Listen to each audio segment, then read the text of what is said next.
Bonjour à tous et à toutes, c'est Nas Foot pour une nouvelle vidéo. Et là, on va parler de France-Luxembourg. Qu'est-ce qui s'est passé? Qu'est-ce qui s'est passé, franchement? 0-0 contre le Luxembourg. Le Luxembourg retranché à 11 derrière. Ils ont même failli marquer sur une contre-attaque. Ils ont même failli faire le hold-up, ma parole.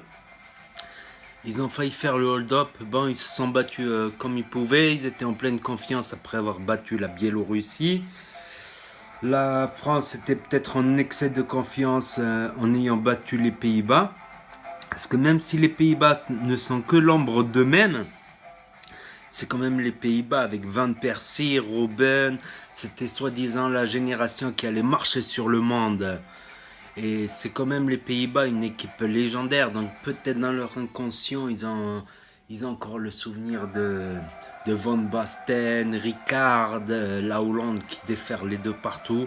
La Hollande qui était très très dangereuse. Peut-être un excès de confiance. Mais ce n'est pas que ça. Ce n'est pas que l'excès de confiance ou l'excès de confiance du Luxembourg. Ils font un match bien, ils font un match pourri. Ils font un match bien, ils font un match pourri. Ça, c'est les Bleus. Ça, c'est les Bleus d'aujourd'hui. Pourquoi? Parce que Monsieur Deschamps a pris beaucoup de jeunes. Des jeunes, il me semble que le plus jeune, il est à 18-19 ans. La moyenne d'âge là, de l'équipe de France, c'est même pas 25 ans là actuellement. Ok, il y a des excellents talents. Il y a du talent. On le sait. Il y a une moyenne d'âge de même pas 24 ans. Et la plupart, ils ont 20 ans, 21 ans, 22 ans. Ben voilà. Ben voilà. Ils sont très bons, mais ils sont pas réguliers. Ils sont pas réguliers. Ils sont capables de faire un bon match, un match bidon, un bon match, un match bidon. Ça manque de régularité. Et quand on voit que certains on les met de côté, style, je sais pas, Karim Benzema, qui est quatrième meilleur buteur de la Ligue des Champions. Karim Benzema, il est quatrième, je crois il est derrière Ronaldo et Messi, de tous les temps. De tous les temps, il est quatrième ou cinquième. Et il n'a pas encore fini sa carrière. Bon, il pourra jamais être devant Messi ou Ronaldo, ça c'est sûr. Messi et Ronaldo, ce seront les deux meilleurs buteurs de la Ligue des Champions de tous les temps. Ribéry, on l'a oublié, Ribéry, mais même s'il a eu des blessures l'an dernier, je sais pas quoi, il a eu des soucis avec, comment il s'appelle, Pep Guardiola, justement. C'est que ça reste Ribéry, quoi, c'est de la régularité. Même Samir Nasri, tu prends Samir Nasri, ce que j'ai remarqué, parce que j'aimais beaucoup Arsenal, il est régulier, c'est-à-dire que dans une saison, s'il joue les 40 matchs, plus les matchs de coupe, les 40 matchs, il les joue, il est toujours au niveau, quoi. Il a toujours, footballistiquement parlant, après qu'il insulte, qu'il chut, c'est grave, c'est grave, il a dit chute.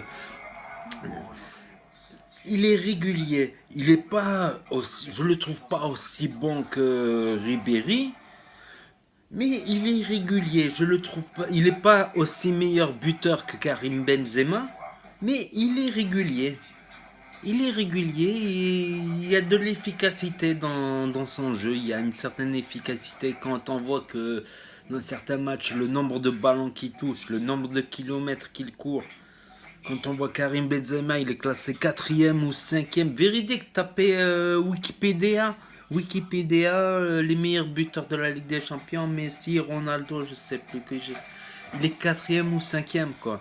Il a dépassé euh, Thierry Henry. Il est devant Thierry Henry, Karim Benzema. Oui, c'est buteur, quoi.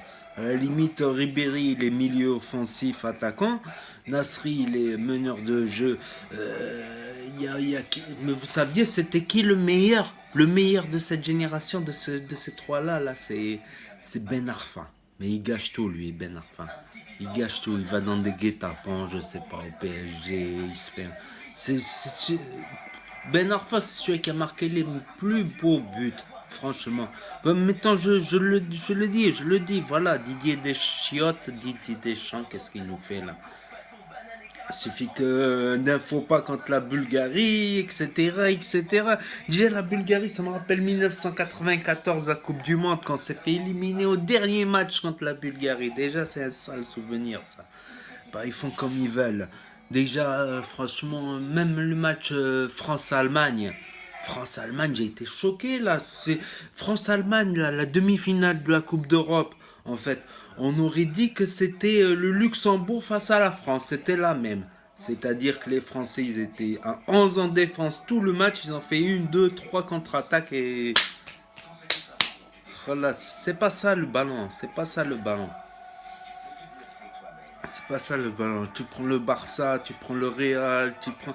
Même contre une équipe à 11, je sais pas, ils vont faire un exploit individuel, ils vont faire quelque chose, quoi. Il y a quelque chose, quoi. Voilà, je suis déçu. Je suis déçu, franchement. J'aurais bien aimé voir une bonne équipe de France, les médias qui arrêtent de casser les pieds, là, chercher dans les vies privées des joueurs et tout ça. Ça se faisait pas, ça, avant. Vous saviez pas ce qu'il faisait Platini dans la vie privée, hein? Même aujourd'hui. Vous saviez, parce qu'avant, les médias, ils étaient pas là en train de te surveiller de ce que tu fais dans tes chiottes ou je sais pas quoi, là. Qu'ils arrêtent de casser les pieds. Qu'ils arrêtent de casser les pieds parce que quand on voit la nouvelle génération, c'est de l'or. Ils ont du talent, mais ils sont trop jeunes, ils sont pas assez réguliers. Quand tu vois certains anciens qu'on a écartés, qu'à la limite, on en écarte un. Par exemple, Eric Cantona. Mais là, on en écarte 3, 4, 5, 6. Il y en a plein d'autres. Il y en a plein d'autres que j'aurais vu en équipe de France, franchement. Après, ils font comme ils veulent à la Fédération française de football. Didier Deschamps, il fait ce qu'il veut. Moi, je suis déçu. Parce que je sens la patate, là. Ils se mettent la pression pour rien, là. Il suffit d'un faux pas contre la Bulgarie. Là, ça me rappelle des mauvais souvenirs en 94. Ok, là, écartez 4. Les 3 meilleurs, quoi. Les 3 meilleurs. Griezmann, à la limite, il se débrouille bien. Giroud, je l'ai suivi à Arsenal, franchement, Giroud. Giroud, il marque contre les petites équipes anglaises. Je jure, tu le vois pas contre Chelsea, tu le vois pas contre Manchester United, contre City, même contre Liverpool, contre Tottenham Hotspur, il est transparent, il attend, il est là. Par contre, il fait le beau devant les petites équipes. Ok, ok, ça marche. Ça marche. Mais mettez Giroud, mettez je sais pas qui, l'autre là qui est au Mexique, là, l'ancien Marseillais. Faites ce que vous voulez. Mettez Patrice Evra. Même les arrières là, comment ils s'appellent? Même les arrières latéraux là, les deux blacks là qui courent comme des malades. Hey, c'est bon. Bah, je vous dis à bientôt pour une prochaine vidéo.